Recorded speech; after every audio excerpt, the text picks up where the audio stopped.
YCP వాళ్ళు మళ్ళీ పుంజుకోవాలంటే ఏం చేస్తే బాగుంటుంది సార్? స్టిక్ అవ్వాలి. ఫస్ట్ లీడర్షిప్ ఫస్ట్ ధైర్యం ఇవ్వాలి. అయిపోయింది. మనకు 30% ఓట్ బ్యాంకింగ్ ఉంది. 130 మంది నిలబడ్డారు. ఓకే, మనకు ఇంకో 10-15% పెంచుకునేదానికి 20% పెంచుకునేదానికి ఆస్కారం ఉంది. పెంచుకోవడానికి ఏం చేయాలంటాను? అదే ఫస్ట్ ఇదే చెప్పాలి. నమ్మకం. ఓకే, నమ్మకం కలిగించాలి. ఓట్ బ్యాంకింగ్ ఉంది కదా. నమ్మకం కార్యకర్తల్లో కలిగించాలా, ప్రజల్లో కలిగించాలా? వాళ్ళు ఇద్దరికి దాంట్లో కార్యకర్తలు అనేవాళ్ళు వీళ్ళకి వాళ్ళకి అనుసంధానం మధ్యలో ఉంటారు. కార్యకర్తలకి కలిగించాలి, జనాలకి నమ్మకం కలిగించాలి. కలిగిస్తున్నప్పుడు జనాలకు నమ్మకం వస్తున్నప్పుడు కార్యకర్తలు ఇంకొంచెం ఎక్కువ పనిచేస్తారు. ప్రజలు నమ్మకం మీరే అంటే నాకు ఓట్లు వేసిన వాళ్ళే కదా ప్రజలు. అంటే ఇతని పర్స్పెక్టివ్లో, జగన్మోహన్ రెడ్డి గారి పర్స్పెక్టివ్లో మీరు నిలబడద్దు, ఓట్లు వేసిన వాళ్ళు నిలబడద్దని చెప్పాలి కదా. మీరు అపోజిషన్ వేసిన వాళ్ళు నిలబడద్దని చెప్పాల్సిన అవసరం లేదుగా. జగన్మోహన్ రెడ్డి గారికి పక్కన పెట్టి పవన్ కళ్యాణ్కి ఓట్లు వేసినట్టు మీరు బాధపడద్దు అని అనలేం కదా. సో ఈయనకు ఓట్లు వేసిన వాళ్ళు రిప్రజెంట్ చేస్తూ అందరు మీటింగ్ పెట్టలేము కాబట్టి జనరల్గా స్టేట్మెంట్స్ ఇవ్వగలుగుతారు. వాళ్ళకి చెప్పి వాళ్ళకి మోటివేట్ చేసి ఇది ఫర్దర్ ప్లాన్స్ అని ఎక్స్ప్లెయిన్ చేసి ఒక్కొక్క స్టెప్ బై స్టెప్గా మరీ చేసుకోవచ్చు. సార్ మీరు ఇప్పుడు 2019లో మీరు చెప్పింది జరిగింది అంటే సిమిలర్ ఆల్మోస్ట్ యాక్యురేట్గా వచ్చింది. అలాగే 2024లో కూడా వచ్చింది.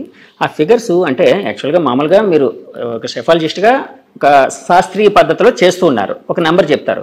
అది నిజమైనప్పుడు మీకు ఎలాంటి ఆనందం కలుగుతుంది, ఎలాంటి ఫీలింగ్ కలుగుతుంది? నేను చూస్తున్నాను సార్, మామూలు నెంబర్ +5 లోపలే ఉంటుందని ముందుగా నా ఎక్స్పెక్టేషన్. 5 అనేది అది ఎంత దగ్గరగా వచ్చి ఏదో ట్రైన్ S1 దగ్గర S1 ఆగినట్టు, S2 దగ్గర S2 ఆగినట్టు అలా వచ్చి దగ్గరగా హ్యాపీ, దానికి ఆనందమే. అంటే మనం ఇంత బాగా చేసామని కాన్ఫిడెన్స్ అయినా బూస్టప్ అవుతుందా? కాన్ఫిడెన్స్ మామూలుగా పెద్ద డిఫరెన్స్ లేదు సార్, మామూలుగా అలాగే ఉంది. కానీ ఓకే చిన్న నెంబర్ వచ్చి ఆగింది కదా అనేది ఒకటి అంతే. టూ మచ్ ఎక్సైట్మెంట్ ఏం లేదు, టూ మచ్ బాధ లేదు. ఆ దాటితే అబ్బా ఎందుకు మిస్ అయిందని ఆలోచించిన వాళ్ళం. దగ్గరికి వచ్చింది కాబట్టి ఓకే మన బాగానే ఉంది రైట్ అంతే.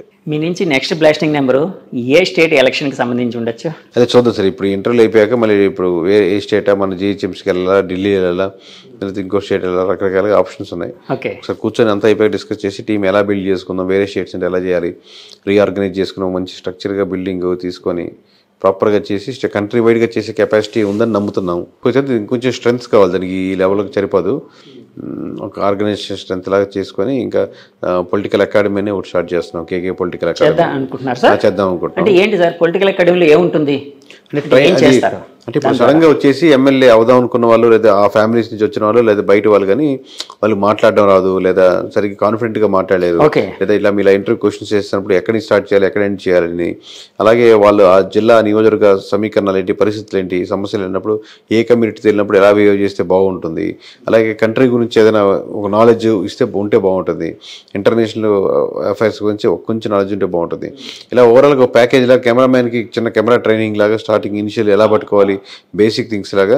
ఇక్కడ మనం లీడర్లు కాదు కానీ లీడర్ అయ్యేదానికి కావాల్సినటువంటి స్కిల్ సెట్ని కొంచెం పెంచేటట్టు ఒక 21 days ప్రోగ్రామ్ లాగా చేస్తే దానికి ఇప్పుడు అందులో ఫ్రంట్ ఫేస్ లా ఉండి చేయాలని ఒక థాట్, దాన్ని చేస్తున్నాం. ఎప్పుడు రూపుదాల్చొచ్చు అదే ఇంకా మనం ఎప్పుడు అనుకుంటే అప్పుడే, బట్ ఈ ఇంటర్వ్యూస్ అన్ని పెట్టుకుని డిస్కషన్ చూస్తున్నాం సార్. ఇప్పుడు మీ టీంలో ఎంతమంది ఉన్నారు సార్? ఇప్పుడు మా team overall 30 members, but elections అయిపోయినాయి కాబట్టి కొంతమంది తగ్గించుకొని కొంతమంది సరిగ్గా చేయని వాళ్ళని పక్కన పెట్టు. 30 members యాక్టివ్ గా ఉండేవాళ్ళు. అది కాకుండా ప్రతి జిల్లాకి అవుట్ సోర్సింగ్ వాళ్ళు 30 members, ప్రతి జిల్లాకి వేరే వాళ్ళు లేదా స్లీపర్ సెల్స్, వీళ్ళంతా నేను నా టీం కాదు కదా, వాళ్ళు ఇండివిజువల్స్, వాళ్ళ టీమ్స్. అది బట్ మీరు అడిగిన కోర్ నా టీం కాబట్టి. అంటే మీరు సర్వేయింగ్ విషయంలో వేరే వాళ్ళ మీద కూడా ఆధారపడుతుంటారు, వేరే సంస్థల మీద ఆధారపడతారా? ఇందా చెప్పింది సార్, ప్రతి ఆర్డర్ ని అవుట్ సోర్సింగ్ కూడా చేస్తాం. ఓకే, వాళ్ళు ఇచ్చిన రిపోర్ట్ కూడా తీసుకుంటాం. ఒకసారి ఉప్పు కారం లాగా వేరే అవుట్ సోర్సింగ్ కూడా. ఇదేంటంటే ముందు మన 3 leaders మనమే, ఎక్స్ట్రా లేయర్ కూడా ఒకరేమో మనం తప్పు చేసాము, మనం గ్రూప్ లో పోతున్నాము, మనకు ముసుగులో ఉన్నాము, అందుకని వేరే సంబంధం లేకుండా ఇక్కడ చేపిస్తాం. సార్ థ్యాంక్ యూ అండి. మళ్ళీ నెక్స్ట్ బ్లాస్టింగ్ నెంబర్ కోసం వెయిట్ చేస్తుంటాం మీ దగ్గర నుంచి. ఇప్పుడు ఆపరేషన్ లేకుండానే మోకాళ్లకు ప్లాస్మా ట్రీట్మెంట్, మీ ఆర్థోపెడిక్ సమస్యలన్నిటికీ రోబోటిక్ టెక్నాలజీ ద్వారా తక్కువ ఖర్చుతో శాశ్వత పరిష్కారం, ఫ్రీ కన్సల్టేషన్, ప్రతి ట్రీట్మెంట్ పై 20% డిస్కౌంట్. ఈ ఆఫర్ కొద్ది రోజులు మాత్రమే, త్వరపడండి. V9 hospitals 9281465842.